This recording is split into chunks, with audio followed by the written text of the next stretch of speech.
eu achei assim maravilhoso e muito oportuno que Goiás, através da Igreja Presbiteriana Maranata, recebesse esses 2 pastores para falar sobre um assunto tão atual, que surge na alma dos cidadãos comuns, como a ética. Porque nós vimos nos jornais, nos últimos dias, que Goiás é o campeão em processos de políticos envolvidos em todo tipo de corrupção. Então, o que acontece? Eu estou muito feliz, porque isso acaba abençoando o povo goiano, o nosso povo, uma palavra dessa. Eu faço coro, eu agradeço a vocês, e nós como goianos, nós temos essa alma cristã de atingirmos esse nível que foi colocado aqui. E a minha pergunta é básica.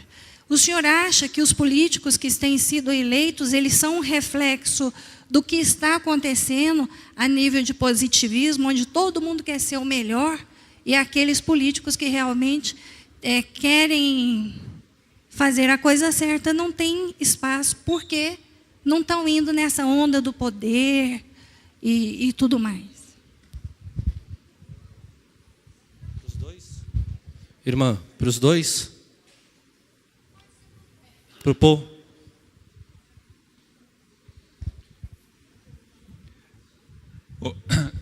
Eu acho que, em boa parte, os políticos refletem a realidade das igrejas, né? As coisas que acontecem na política e são mais vistas lá, mais evidentes, elas acontecem em escala menor dentro das igrejas também. Então, eu acho que não é que a política tenha feito um estrago nas pessoas. Em alguns casos faz, claro, né? Mas é que as mesmas tentações que estão na vida política estão em escala menor em outras instâncias da vida social. Só que as falhas não ficam tão evidentes. Então, eu acho que a participação política, digamos, projetou num telão, né, tipo telão em praça pública durante a Copa, né, o que já estava acontecendo na televisão 14 polegadas na nossa sala, né? Então o problema começa lá atrás.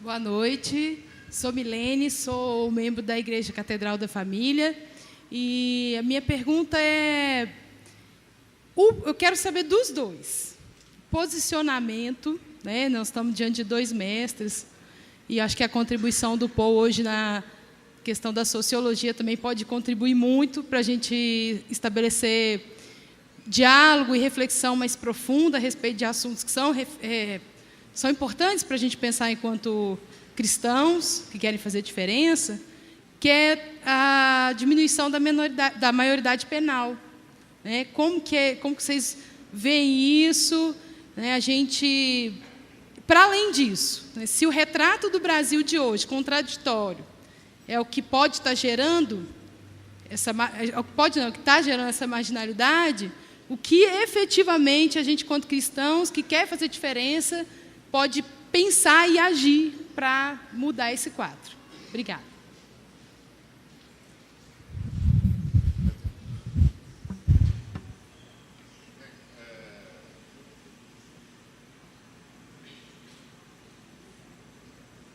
Bom, essa coisa da diminuição da maioridade penal, ela é uma tentativa de esconder a sujeira da parede com o apagar da luz. Então a parede está suja, o sujeito, ao invés de ir lá e limpar a parede, apaga a luz. Porque aí ninguém vê a parede, então é como se ela não tivesse suja. Brasil tem 74% de analfabetos funcionais. Analfabetos funcionais são pessoas que só conseguem entender até cerca de 50% do que leem. Isso é uma estatística. Gilberto de Menstein espalhou essa estatística pelo país todo. Quando você tem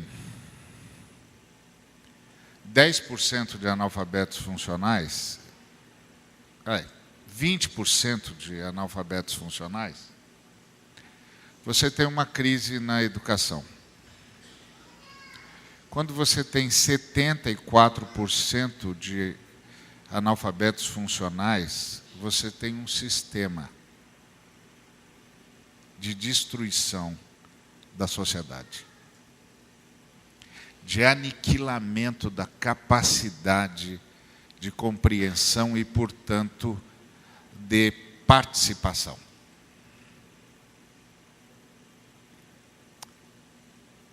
O que está por detrás disso?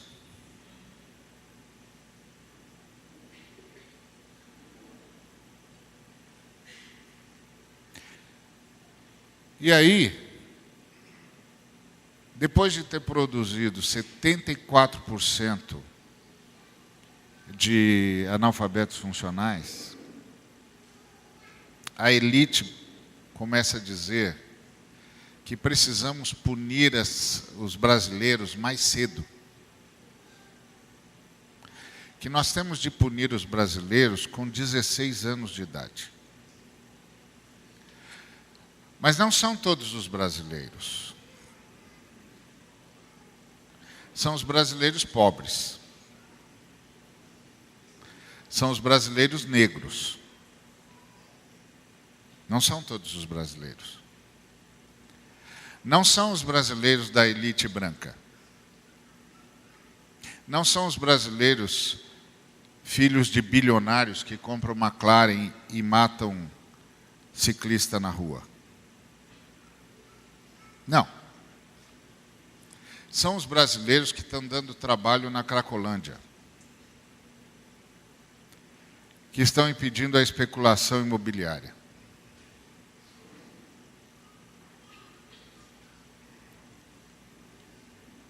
São os brasileiros que vivem em submoradias. A elite está dizendo que nós não precisamos dessa gente. Vamos erradicá-los mais cedo. Vamos colocá-los na cadeia. Que cadeia? Que sistema penitenciário? Qual? Eu me lembro de um amigo pastor que começou a fazer um movimento social indignado porque um menino tinha sido morto de forma brutal. E aí ele me chamou, eu saí da minha cidade, fui para a cidade dele e disse para ele: rapaz, eu também estou indignado com isso, mas isso aí não é nem a ponta do iceberg.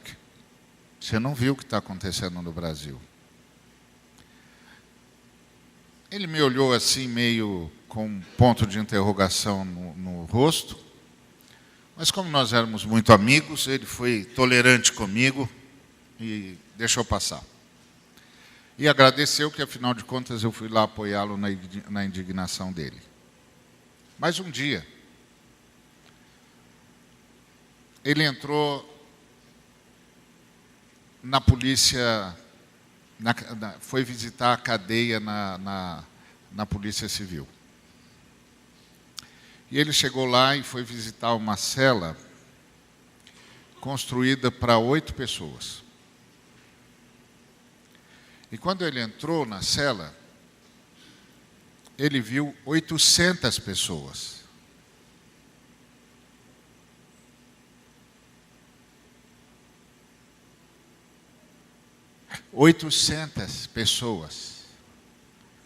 dentro de uma cela construída para 8.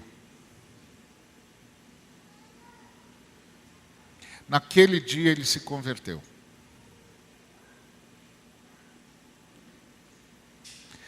Ele se agarrava às barras das celas e gritava: o sujeito que inventou isso é que devia estar aqui. Mas agora, as pessoas estão dizendo que nós vamos resolver o problema da criminalidade no Brasil diminuindo a maioridade dos brasileiros.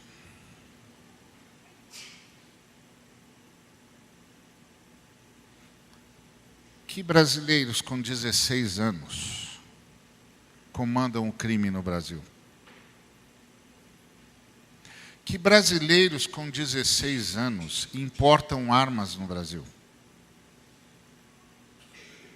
Que brasileiros com 16 anos mantêm um sistema de corrupção no Brasil? Que brasileiros com 16 anos abastecem o mercado das drogas, da prostituição, do tráfico humano, da corrupção nas obras públicas no Brasil? Que brasileiros com 16 anos se tornam governadores no Brasil e já deixam claro quanto é que custa a assinatura deles? Que brasileiros com 16 anos pagam os custos milionários dos juízes corruptos que negociam sentenças? E que brasileiros com 16 anos se tornam juízes corruptos que negociam sentenças? De que país que nós estamos falando?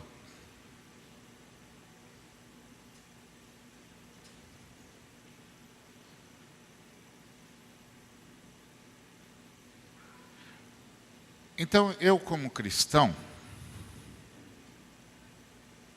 não posso nem considerar isso como sério. Quando eu ouço uma coisa como essa, quando eu sei que o sistema educacional de base no Brasil é um fracasso, quando eu sei o que é a distribuição de renda no Brasil, não, o Brasil não é pobre. O Brasil é muito rico. Na pior das hipóteses, nós somos uma das 6 mais ricas economias do mundo. Na pior das hipóteses. Num mundo de 200 e poucas nações, ser a 6ª nação mais rica do planeta deve significar alguma coisa.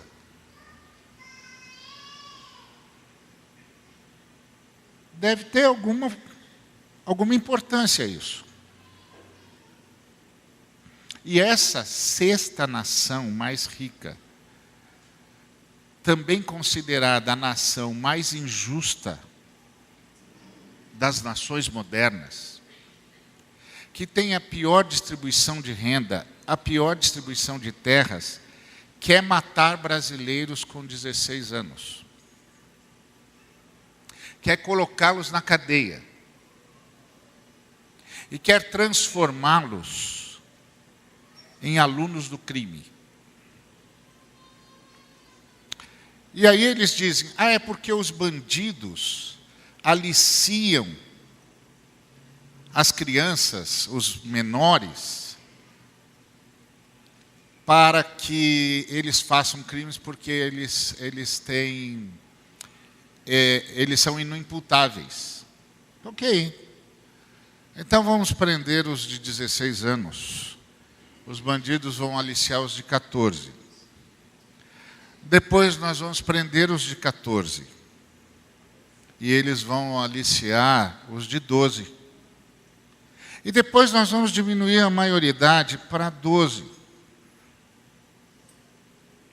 E depois eu sugiro o seguinte, que pobres e negros já saiam da maternidade para a cadeia. Crie esses caras já na cadeia.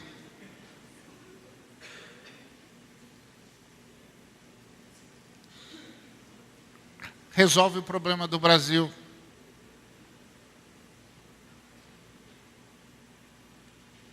O Brasil, dos 2% de brasileiros que detém 50% das terras brasileiras. O Brasil, dos 2% de brasileiros que criam 240 milhões de cabeças de gado.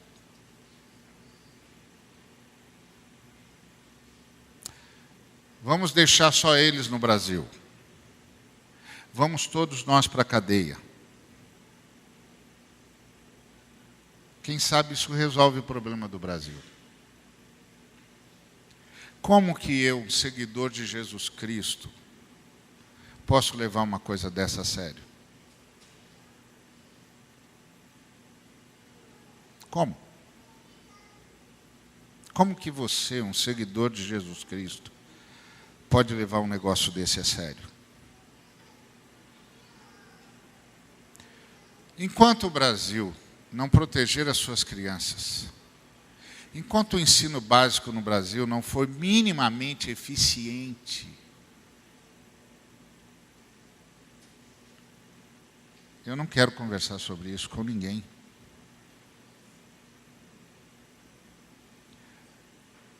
Eu estava na igreja batista lá na região oeste de São Paulo, fiquei lá no ministério por 7 anos. E um dia eu chamei o meu amigo, que era o pastor titular, e disse para ele assim: você viu que a nossa igreja apareceu no jornal? Ele disse: não. Falei: pois é, rapaz, apareceu no jornal. É mesmo? Você viu aonde? Eu vi numa sessão aqui, vou te mostrar. E peguei o jornal e mostrei para ele. E sabe por que a nossa igreja apareceu no jornal? Porque aquele jornal tinha decidido fazer uma pesquisa sobre a educação na zona oeste de São Paulo. Talvez você não conheça São Paulo. A zona oeste de São Paulo e a zona sudoeste de São Paulo e centro-sul de São Paulo é a maior concentração de riqueza em São Paulo. E quando eu digo que é concentração de riqueza, você pode imaginar do que é que eu estou falando. Então eles foram avaliar a educação do Estado, a educação da prefeitura e do governo do Estado, na região oeste, a região mais rica da cidade, ou parte do centro rico da cidade. E eles descobriram que a maioria absoluta dos meninos, filhos dos caras que trabalham nas mansões, estavam saindo do ensino fundamental sem entender o que liam.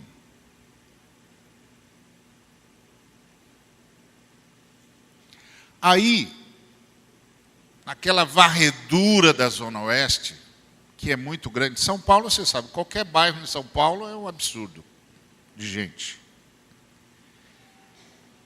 Eles encontraram um nicho de crianças da escola pública que lia e entendia o que tinha lido.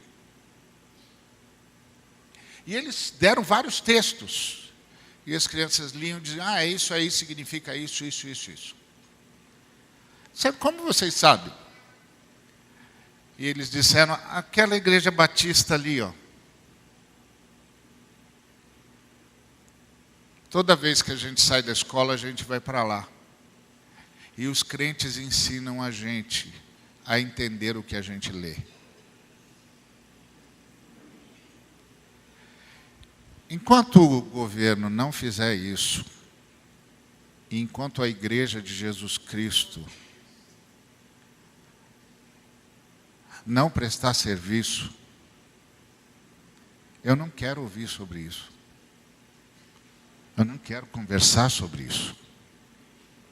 Eu não quero conversar com ninguém que venha me dizer que para resolver o problema desse país, eu tenha de prender jovens de 16 anos de idade. Ninguém vai me fazer acreditar nisso, porque eu conheço o meu país. Ninguém vai me fazer acreditar nisso. Então, isso é o que eu tenho a dizer sobre essa questão da maioridade.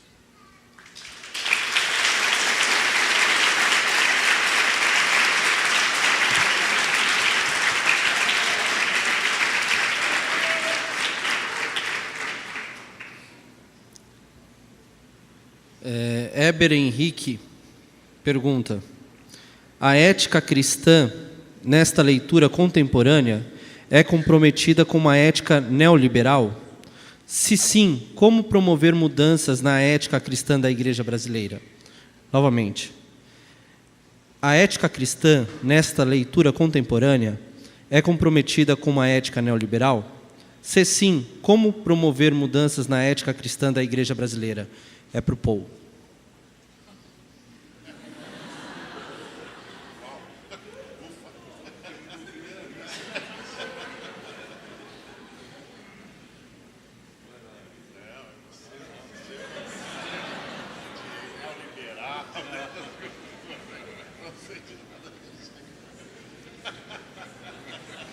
Quer que pula? Ou ajuda dos universitários? Espera aí. Heber, essa daqui a gente vai responder por e-mail para você, tá bom? Então depois o pessoal, a gente manda um e-mail para o pessoal, mas criou uma expectativa, né? Fala a verdade. O Danilo Genizar pergunta: qual é a marca do político cristão?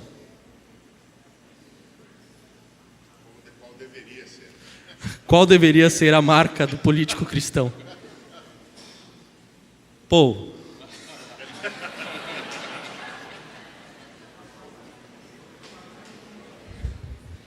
Seria do político cristão neoliberal?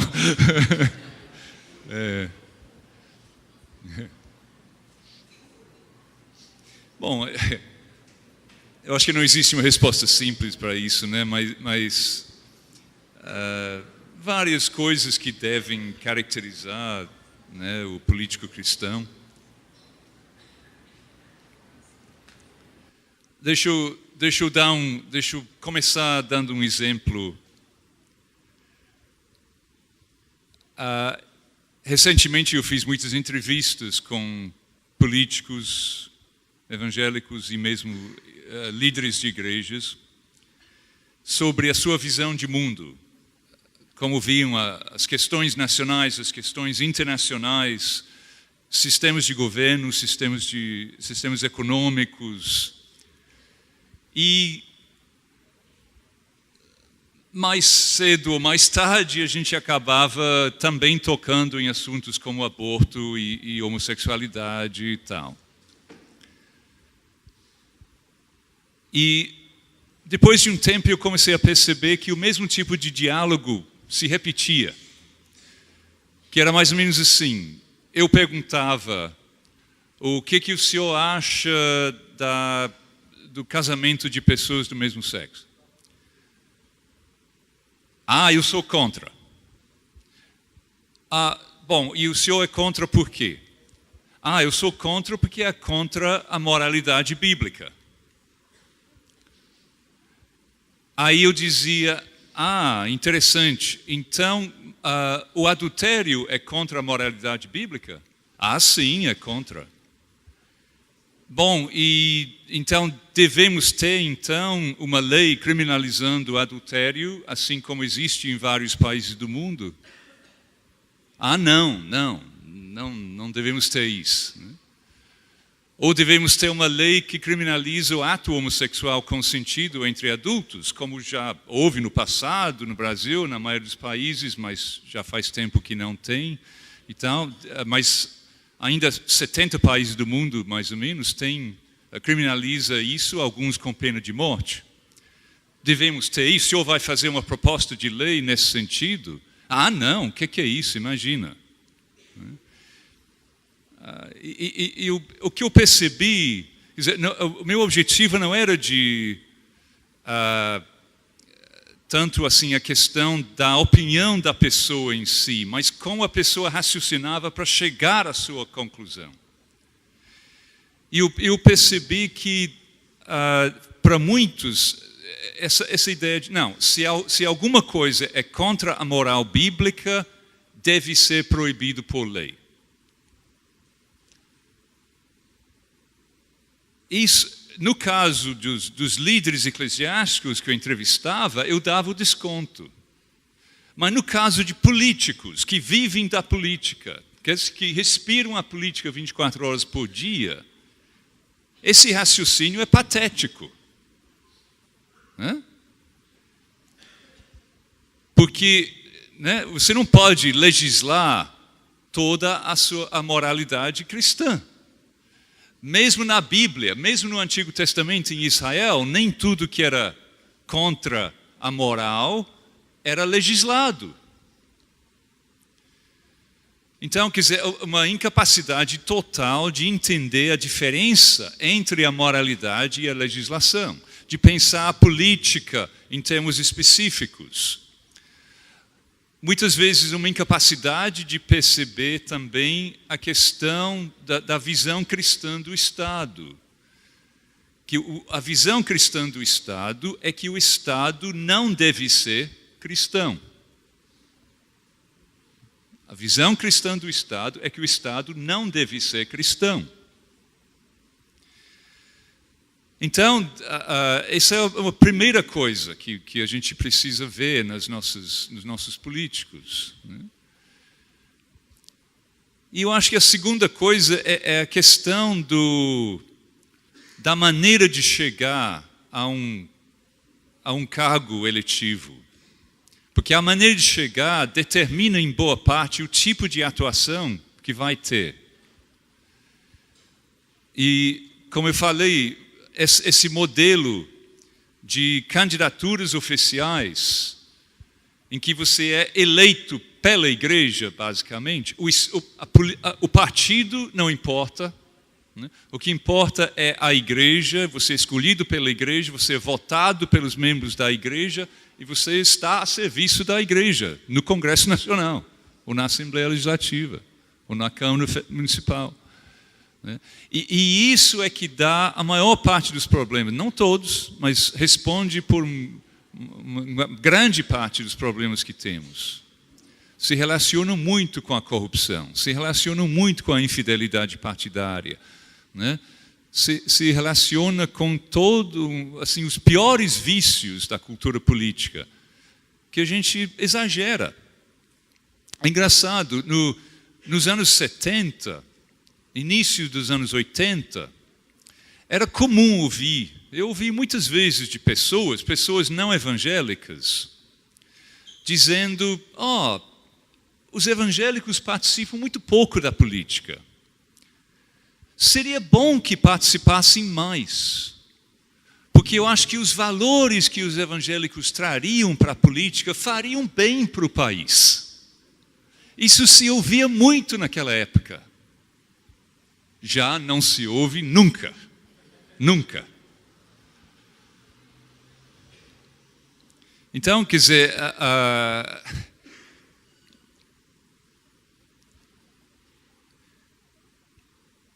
a questão de uma percepção da especificidade da política, a questão de como se chega, né? E o tipo de compromisso que é assumido na campanha. Teve um sociólogo, no início do século XIX, um francês chamado Tocqueville, que visitou os Estados Unidos. E ele, como francês, ficou surpreso nos Estados Unidos, porque ele percebia que, ao mesmo tempo em que não havia religião oficial nos Estados Unidos, a religião era muito importante na política. Que a religião, ele dizia, era a instituição política mais importante do país. E ele dizia que na era democrática, o cristianismo tem um papel fundamental para jogar. Mas, ele dizia, só vai conseguir jogar esse papel se observar certas coisas. E a primeira coisa que ele colocou é que ele via nos Estados Unidos que os pastores, os líderes religiosos, não se metiam na política eleitoral, na política partidária. Eles mantinham um certo recato. E esse recato político do clero, das igrejas, era muito importante, ele dizia. Muito importante para resguardar a política, mas acima de tudo para resguardar a igreja. Porque quando o pastor que fala de púlpito, imbuído de uma autoridade, porque fala a partir da revelação divina, e diz, por exemplo, que Jesus Cristo é Filho de Deus, com a autoridade da revelação, e na frase seguinte, manda os fiéis votarem em fulano de tal para o Congresso, o que está acontecendo? Ele está contaminando a autoridade do seu discurso religioso com a contingência do discurso político, da vida política. Ou seja, ele está diminuindo o seu discurso religioso, trazendo para baixo para o nível do discurso político. E é isso que tem acontecido a 3x4. Líderes religiosos decidindo, mandando os fiéis votar assim ou assado, ou eles próprios se candidatando, ou eles próprios colocando seus filhos como candidatos. E isso só traz desgraça para as igrejas. Só. E não traz bem nenhum para o país. Então a gente pede para todos os lados nesse esquema.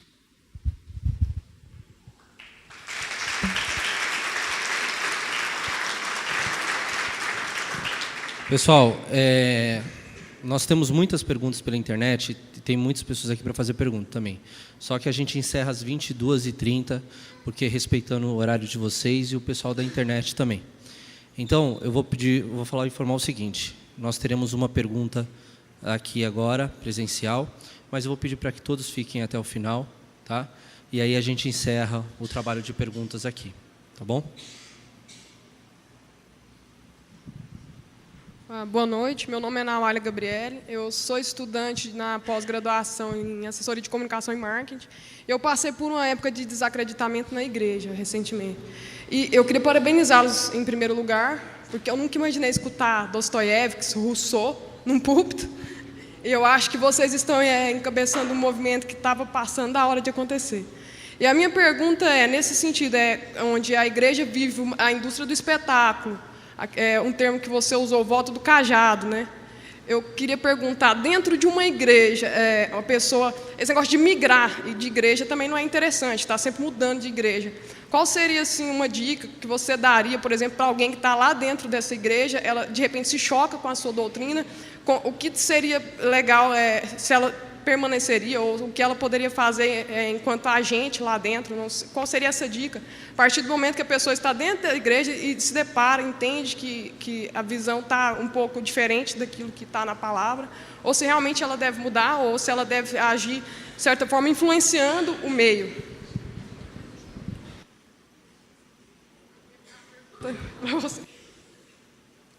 Bom, a igreja é uma comunidade da fé, em torno da revelação da palavra, em torno da pessoa de Jesus Cristo, com consciência da Trindade e que vive para adorar a Trindade e para manifestar essa adoração no seu dia a dia pela imitação de Cristo em todos os sentidos. Portanto, espera-se que toda reunião da igreja, todo ajuntamento dos santos, seja para este objetivo: conhecer cada vez mais a revelação, em conhecendo cada vez mais a revelação, entender cada vez mais o propósito da Trindade, em entendendo cada vez mais o propósito da Trindade, dispor-se nas mãos do Espírito Santo para ser cada vez mais imitador de Jesus, para que o papel missionário da igreja se cumpra em todos os cantos, no dia a dia, etc. A igreja é uma comunidade de gente, é a comunidade do Espírito Santo, onde o Espírito Santo vive e que vive no Espírito Santo. De tal maneira que não é só um pessoal que acredita na mesma coisa, que adora o mesmo Deus, mas é um pessoal em quem o mesmo Deus habita e que habita em Deus, na pessoa do Espírito Santo. Então isso tem de ser mantido o máximo possível.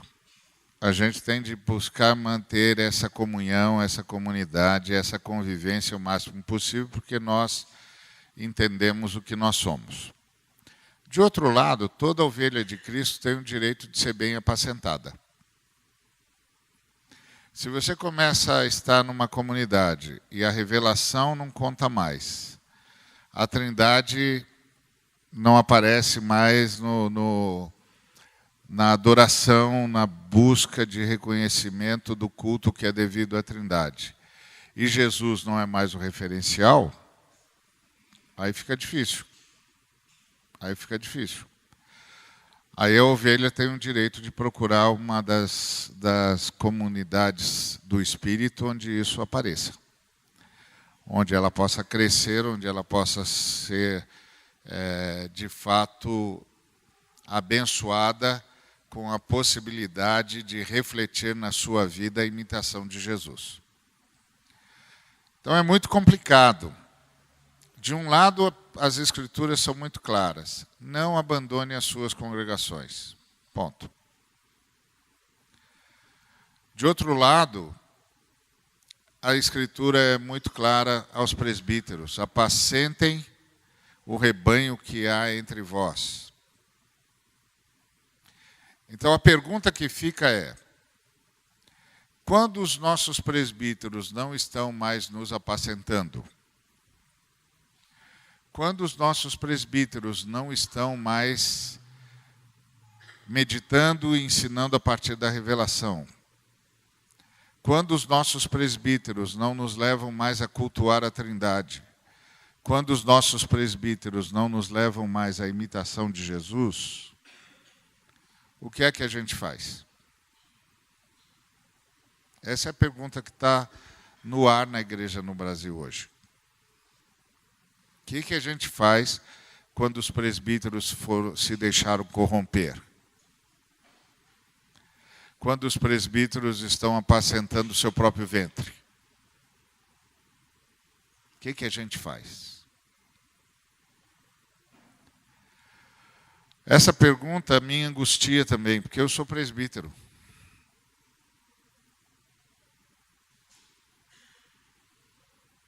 O que a gente faz? Antigamente, a gente cobrava dos presbíteros. Porque os presbíteros precisam ser disciplinados na frente da igreja, inclusive. Hoje a gente não pode falar nada mais para os presbíteros, porque os presbíteros já deixaram claro que eles são os ungidos de Deus e que no ungido de Deus ninguém toca. Ou seja, a unção de Deus se transformou em libelo da impunidade. Os presbíteros podem fazer o que quiserem, porque eles são ungidos. Então, eles são inimputáveis. Aí, o que a gente faz? O que a gente faz? De um lado, não devemos mesmo abandonar a congregação. De outro lado, não existe essa coisa de que eu posso adorar a Deus de qualquer jeito. Toda a história do Antigo Testamento é a história de Moisés conduzindo o seu povo nos 40 anos lá no deserto e depois com a chegada dos reis e principalmente com a chegada dos profetas. É a história de Deus ensinando liturgia para o povo judeu. Como eles tinham de se portar uma vez que eles são filhos de Deus. E como o Senhor quer ser cultuado. Isso é que chama-se, é isso que nós chamamos liturgia. Ou seja, você não pode entrar na presença de Deus de qualquer jeito. Você só entra na presença de Deus pelo novo e vivo caminho, que é o sangue de Jesus.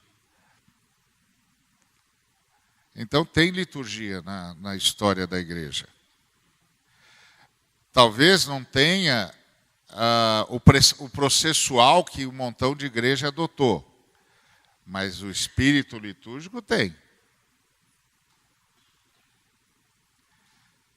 E tudo isso, toda essa reunião da igreja, essa maneira de se postar, a forma dos presbíteros se conduzirem, do povo se conduzir, tudo isso é liturgia. É a liturgia cristã, é como os cristãos cultuam a Deus, como os cristãos se aproximam de Deus, o que é que os cristãos sabem de Deus e como os cristãos se portam a partir do que sabem. E reunir-se em nome do Senhor não é fazer uma reunião, uma churrascada e começar a falar de Jesus.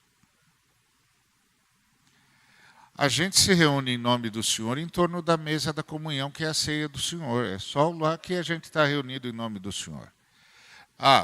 Não quer dizer que isso significa que toda vez que a gente se reúne, a gente celebra a Santa Ceia. Mas é que todas as vezes que a gente se reúne a partir da Santa Ceia.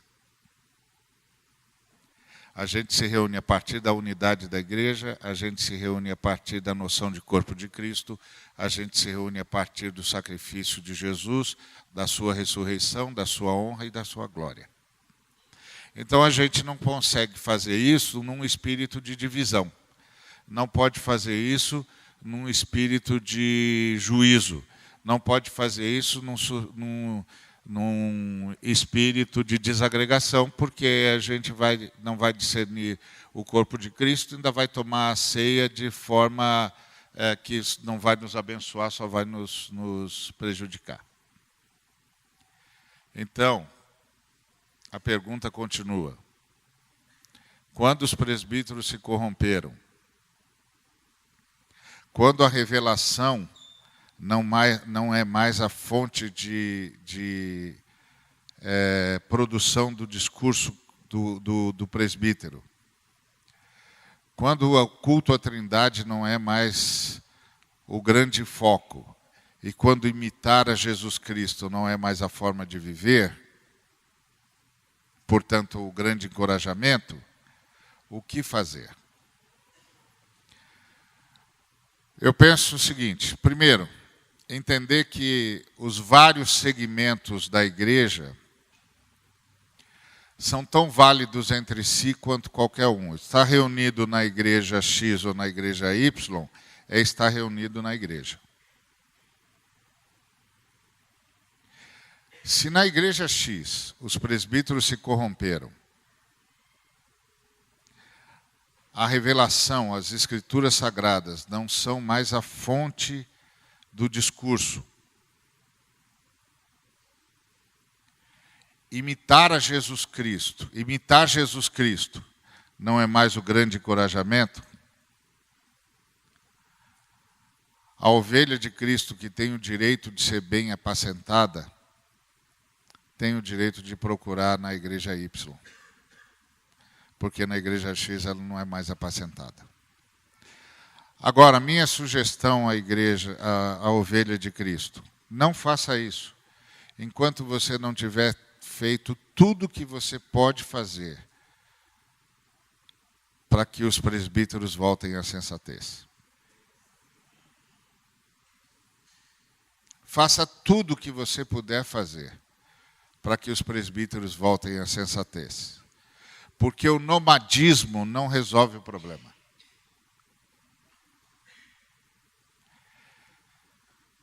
Em último caso,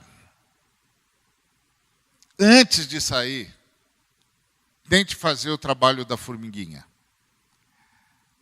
Comece a criar grupos de discipulado dentro da sua comunidade, na expectativa de que a base solape o topo corrompido e surja vida de novo na comunidade. Nós não podemos desistir da igreja, porque a igreja é a invenção de Jesus Cristo. Agora, no Brasil nós estamos enfrentando isso. Não é só no Brasil. Então, isso que eu diria. Com muito pesar no coração. Muito pesar no coração.